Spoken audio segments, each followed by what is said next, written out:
Si on passe sur une autre photo mythique avec, allez, Fabien Barel. Fabien Barel.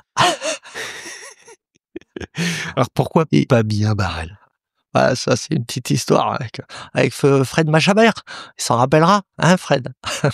Non, c'était rigolo. On le rencontre devant moi, il y a Fred et Fabien qui se rencontrent. Et puis Fabien avait osé faire une DH, je crois que c'était en Afrique du Sud, ou je sais plus où c'était, où tous les Néo-Z roulaient sans Protec. Et donc Fabien était persuadé que de rouler sans Protec, il y avait moins de résistance à l'air, du coup on allait plus vite. Du coup le chrono était meilleur. Mais c'était Fabien Barel était un exemple pour les jeunes. Donc Fred avait fait un sujet avait fait un petit clin d'œil en disant que c'était pas bien de rouler sans protection et que c'était un mauvais exemple pour les jeunes. Et j'ai assisté à la rencontre entre Fabien et Fred dans les allées du rock.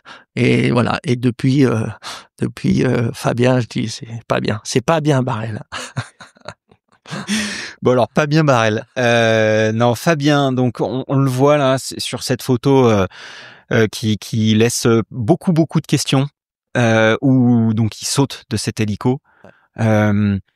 On le voit, il doit être à 5-6 mètres. Ouais, il est haut. Peut-être un tout petit peu plus si on imagine l'endroit où il pose. Juste sous les pales de l'hélicoptère, où on se dit, bon, il faut pas trop qu'il saute non plus. On voit un Sam Peridi qui le pousse, qui le tient et qui le lâche. Explique-nous un peu tout ça là. Alors en fait l'idée de départ, c'est vrai que comme on en parle, j'ai toujours l'impression qu'il y a beaucoup de choses qui viennent du ski. Donc en fait c'est une photo qui avait été faite par Antonin Liotagui, un snowboarder connu qui est aussi moniteur VTT. Donc la photo originale. Ouais, la photo originale c'est Antonin qui je crois que c'est dans le massif du Mont Blanc, je sais plus à quel endroit c'est, il est en snowboard, il est sur le patin de l'hélico et il saute dans un couloir directement de l'hélico dans le couloir. Donc moi, j'ai cette photo en tête en disant, on doit pouvoir faire la même chose en VTT. Donc voilà, on arrive à la Réunion et puis on avait l'idée au départ, c'était pas tout à fait ça, c'était d'aller rouler avec une dépose en hélico, puisqu'en fait la dépose en hélico est interdite en France, mais à la Réunion, qui fait partie de la France, on a quand même le droit de se faire déposer. C'est une des particularités de la Réunion. Et donc l'idée c'est de se dire on y va, hein, on trouve du budget. Alors qui veut mettre, donc c'était 2000 € les 20 minutes. Donc il y a Sam Peridi qui met un petit billet, Fabien Barel qui met un petit billet, Nicolas Vouilloz qui met un petit billet, puis Manu qui met un petit billet. Sauf que Nico pendant la course se pète un métatarse ou enfin bref, il peut plus tenir son guidon. Du coup on se retrouve avec Fabien, Sam, Manu et on va négocier avec l'hélico. Et on arrive dans le bureau du pilote, du mec qui était responsable d'HeliVTT Réunion.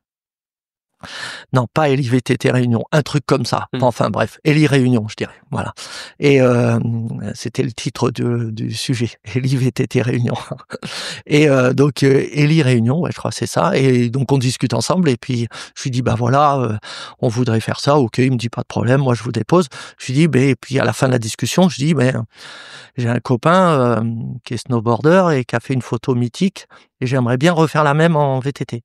Et puis donc il me fait parler, il me dit ouais c'est qui ? Je lui dis c'est Antonin Liotagui. Il se retourne, il ouvre son placard derrière son bureau et sur quoi je tombe ? Sur la photo. Et il me dit c'était moi le pilote. Il me dit je suis d'accord pour qu'on essaie de faire la même en VTT. Du coup voilà comment on a réussi à monter cette photo. Alors, tu peux nous parler un petit peu de comment ça se passe lors de la prise de la photo. Vous en avez fait plusieurs. La première, elle est marrante parce que la première, je suis au fisheye, au 12 mm, je suis sous l'hélico. Il décolle. Et en fait, le problème, c'est que les pales du ventilateur, elles ont décollé. En fait, il y a de la cendre. En fait, c'est du petit caillou. Hein. Et pourquoi on a son stimuli-là ? Parce qu'en fait, on savait que la réception, ça s'enfonce. Et il en avait jusqu'à mi-mollet. Et donc, il s'enfonce. Donc pas de problème pour a priori sauter de l'hélico comme ça. Et sauf que pour le décollage, c'est pas si facile parce que dès que l'hélico se met au-dessus et moi qui me mets au 12 mm en dessous, j'ai toute la cendre qui vient taper dans mon optique et j'ai un 12 mm qui s'est fait bousiller en deux. Et ça, mais mon optique, je l'ai toujours. Hein. Elle a pris la cendre sur l'objectif et j'ai pété un objectif. C'est pour ça qu'après, sur la photo qui a été utilisée, je suis plus loin. Mais ce qui est pas plus mal. Ouais, on voit bien. Ouais, mais j'avais quand même une idée parce que plus t'es au grand angle, plus tu peux donner de la hauteur, quoi. Enfin là, la hauteur, on la voit quand même bien. Ouais, mais de dessous, ça aurait été encore plus. Mais enfin bon, bref, on va pas en parler parce que de toute façon, l'objectif n'existe plus, donc. C'est ça. Voilà. Comment, on se pose évidemment tous la question de comment est-ce qu'il réceptionne. Alors, en fait, en théorie, il devait partir dans la pente. C'est-à-dire qu'en fait, l'hélico part comme ça, lui, il saute et en l'air, il se met comme ça. Sauf que ça s'est pas tout à fait passé comme c'était prévu. Je pense qu'il s'est fait un pet sur la jambe, je crois, Fabien.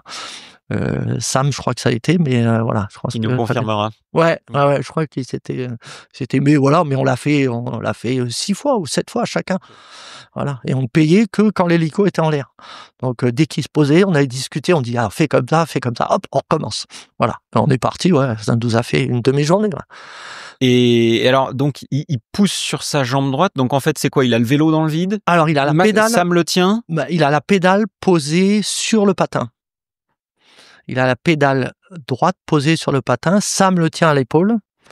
Et après, c'est entre eux qui se disent, bon, 1, 2, 3, moi, je suis prêt, je suis en dessous. Et puis, voilà, quoi. Quand t'es prêt, tu vas. Et il y avait une impulsion, en fait. Et ce qui est difficile, c'était de prendre l'impulsion pour s'éloigner, pour éviter de tomber comme une... Il y en a d'autres qui ont essayé de la refaire. Alors attends, que je comprenne bien, pardon, mais il a plutôt le pied sur le patin. Ouais, pied, parce que il a la pédale. Non, il a la pédale posée sur le patin et le pied posé sur la pédale. Et comment il prend l'impulsion du coup? Et ben justement, c'est en fait lui il part et il prend son appui sur le patin. Et il part comme ça. Non, mais c'est un truc de fou à voir. Ouais. Et jamais vous avez eu peur des pales et tout, parce que c'est pas forcément, il y a de la place. Ben, le pilote, il nous a dit, normalement, il n'y a pas de risque, parce qu'à partir du moment où tu es sur le patin, t'es plus bas. Okay. Tu vois? C'est-à-dire que, voilà, en plus, le patin, il est quand même assez bas, tu vois. Et non, ben là, apparemment, lui. Ouais, ça allait. Ouais. Après, c'était son problème, hein.